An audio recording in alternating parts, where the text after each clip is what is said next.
Hello everybody, welcome back, Fumbler here. And yeah, today we'll be having a look at this nice Robur lock from Sweden here.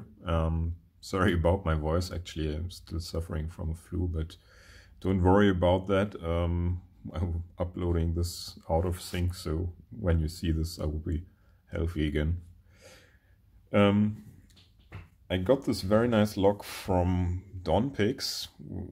He also borrowed me or lended me quite a lot of other locks. I showed them the unboxing and a lot of them on my channel just before. And also I sent him some locks and he was like, well, I can't work on this right now because you sent me so many locks, so why don't you try it in the meantime? So he just sent a package for this one out, really awesome, and said, yeah, go for it, pick it, maybe you can get it open quickly. And yeah, it was quite a challenge, not an easy lock. So key works beautiful. It has some resistance to it, but then it works. And it only allows opening clockwise because of the actuator back here. And yeah, if you look in the key, you see the ups and downs, and then you see some weirdness on the side of the key. And actually what this is it has a sidebar mechanism. So it has a pin tumbler part in the bottom of the keyway, like you see the first pin there, and then right there you see something on the side. And yeah, so it has 5 pin tumblers, and maybe you can see them from the top. No, not really. And then 4 sliders that you can see here, maybe through these holes. Actually, these holes were quite nice for learning the lock, but during picking you will see me taping these up actually. And yeah, here you see the sliders. I'm pushing on them with the pick I'm actually using during the picking. Just a small flat flag from Multipick. And yeah, really challenging sidebar. All the sliders have false gates. And yeah, when you learn you're in a false gate, basically you can restart with setting the sidebar because the tension control is so tough on this lock. Also the pin tumbler part, there are 3 barrels in here in chamber 1, I think 3 and 4. Yeah, you will see in the gutting. And standards in 2 and 5. So yeah, from picks I'm using, as mentioned, I will manipulate the sliders with this flag here. Then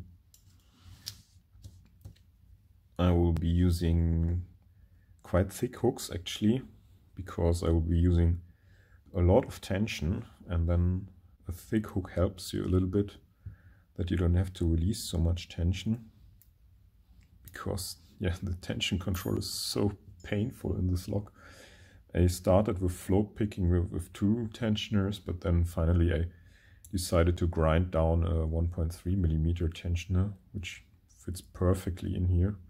And I grabbed this really at the end. And this gives me a very good tension control. So I can move a lot with my fingers and the core moves only a little bit. But this really helps in getting this lock open, because I dropped so many pins during the process still. But in the beginning it was horrible. Yeah, 4 picks already started, but then came back. I will be using this PN04, so 0.6mm, 4 picks 1 to 4, and for pin 5 I actually have to use a very thin hook, because the keyway is rather wide open, but the sliders actually block quite a bit of that. So it's better to use something thin, and yeah, this glides just perfectly through here.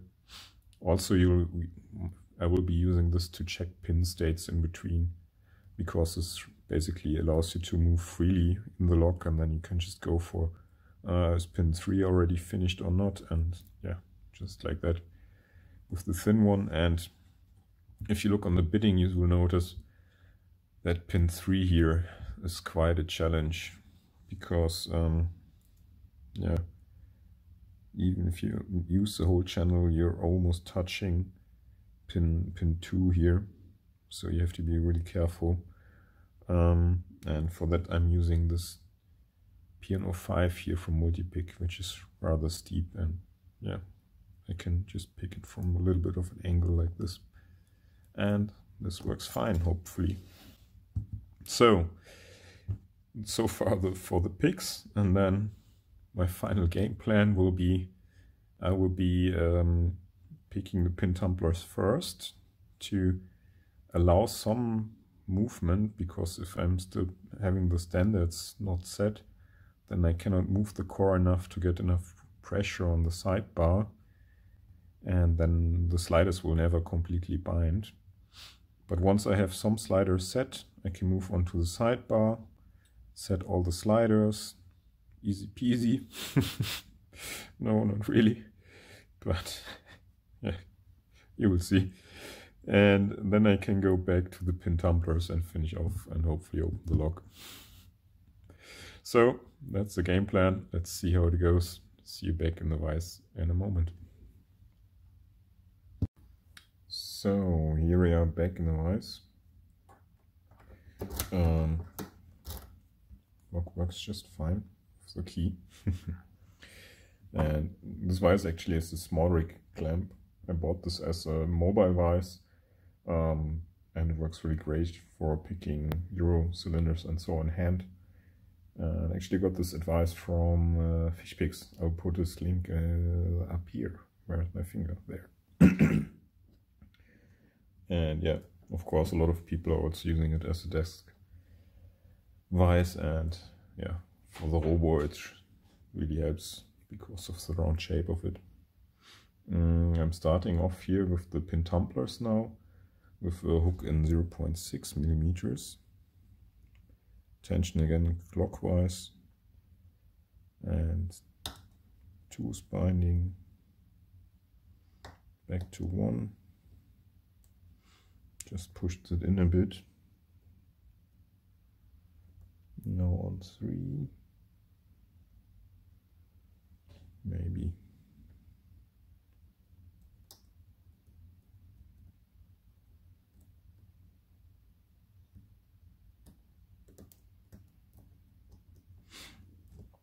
Let's go to 5 first, or the back of the lock, using this very thin hook in 0.4 millimeters. 5.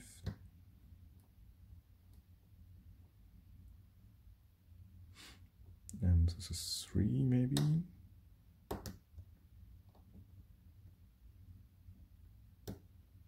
Yeah. So 3, 1, 2, 3, 4, 5. So most of the pin tumblers are now a bit set or completely set, depends on the chamber, and this allows enough movement that the sidebar actually can bind the sliders properly. And I start from the back, so I go with this straight flag from Multipick to the very back of the lock, then just scrape forward until I fall in chamber 4, and then try to set it.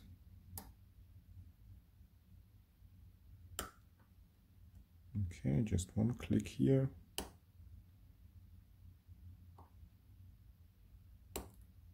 Two clicks there, and one click in 3.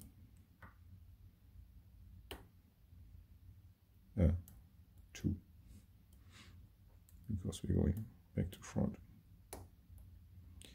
Now I have to go through the chambers once more, because 1 wasn't binding, and now I just nudged on slider 3, and we have a good click and a bit of core movement, and now 1 is binding. So I need to release a bit of tension and pulsing on 1. slider 1.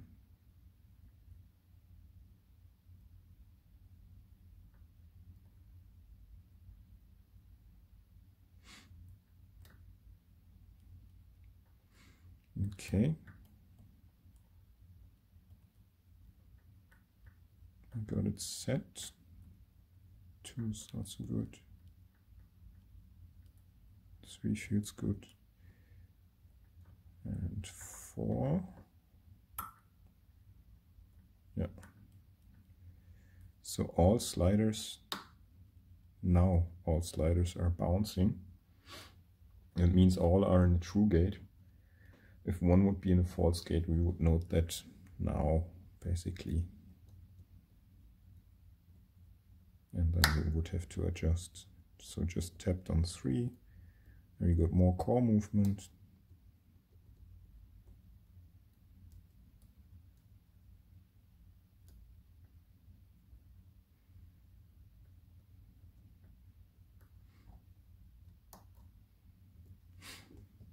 And 3 needs more work, but for that I will use a steeper hook in 0.6 millimeters.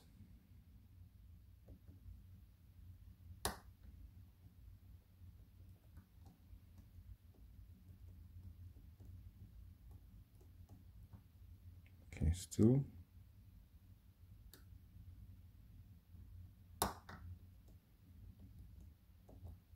Okay, now 1 is binding. Changing to this profile again.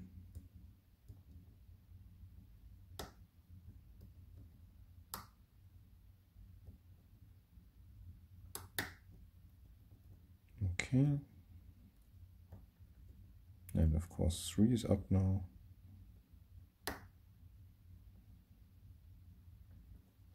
Let's take this pointier profile again.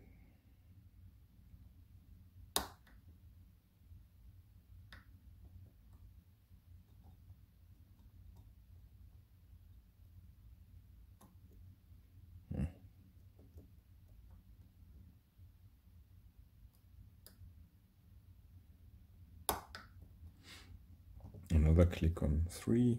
Let's check 4. 4 is binding now.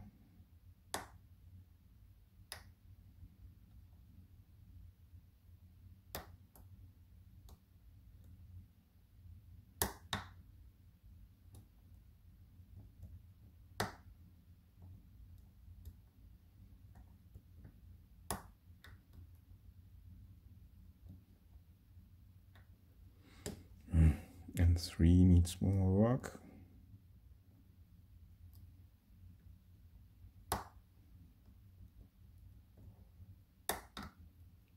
And just tapped on 3 and reopen. Okay, so in the end it's quite some ping pong between these pins 3 and 4. So how to do that now? Maybe like this.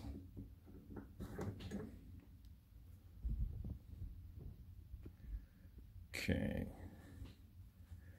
let's get a pinning train. And we need to, so I will lock it back up because then it's easier to gut. And remove the screws in the back.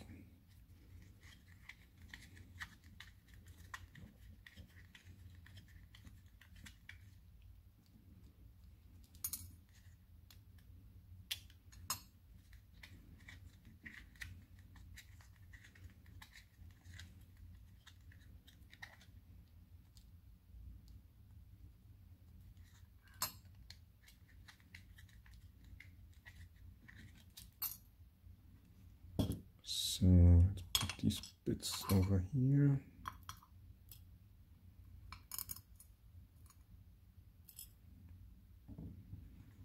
Now we can grab a key,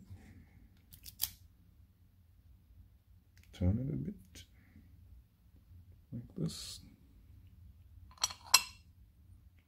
And if you got it with the key, the advantage is that the sliders won't pop out. So we only have to look for the key pins. and the sidebar.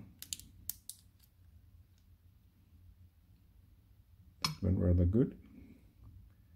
So I have the sidebar here under my index or middle finger now. Let's put everything in here and it's good.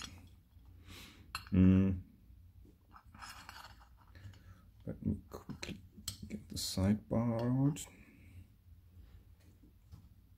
and show you. So this is in the back of the lock, and here you see the restriction part that goes into the sliders, which will be more clear in a second. Let's get the springs out as well.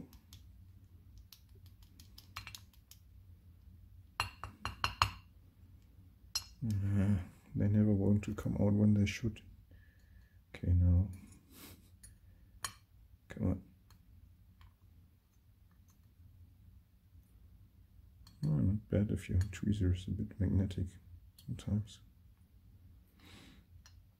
Okay, so far so good. And let's take out the drivers. So I will show them in detail now. So one is a barrel, two is a very tiny standard, three is also a barrel,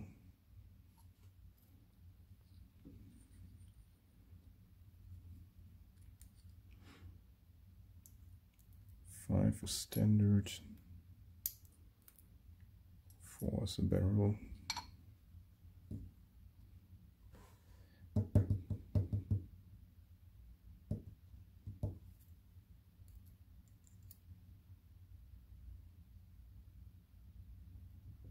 okay, that went bad.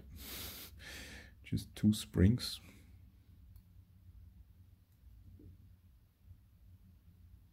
Okay, three. Damn it. Are they still in there? No, they are not. No, there they are. Interesting how they got there. So I'll show you the pins in a moment in detail. But let's have a look first at the sliders maybe.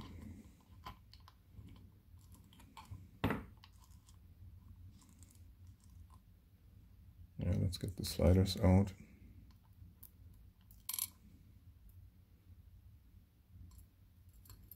So that's four. Oh, now I'm mixing up order. Let's do it from left to right. So that was 4. That is 2. And that is 1.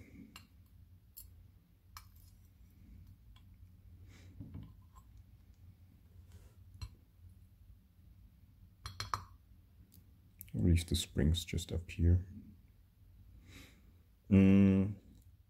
For pin effectiveness, let's have a look.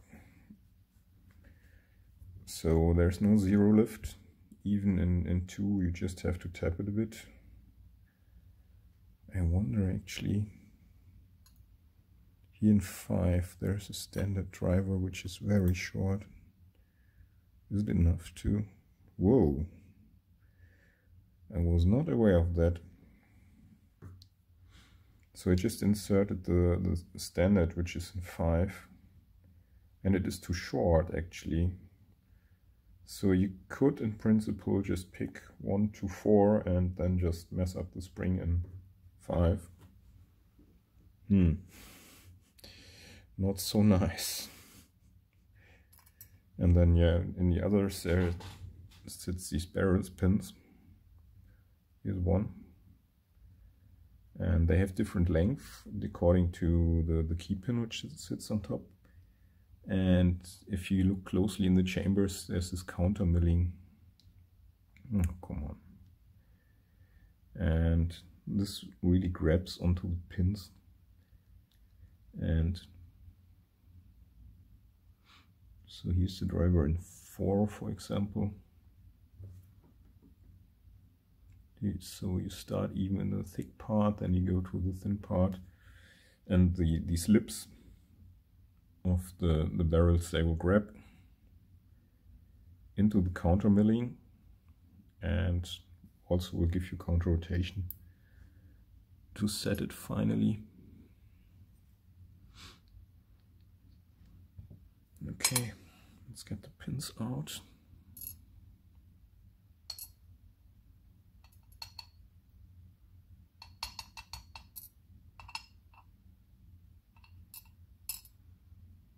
Okay, bit confusing order here, but yeah. So here's the core, you see the counter milling. Here's the space for the sidebar, for the sliders. The keyway once again, rather wide open, but once the sliders are in there, you don't have so much space anymore.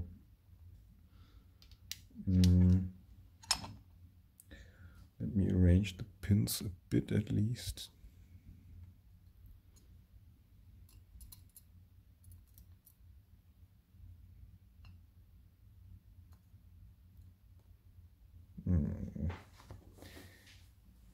There it is.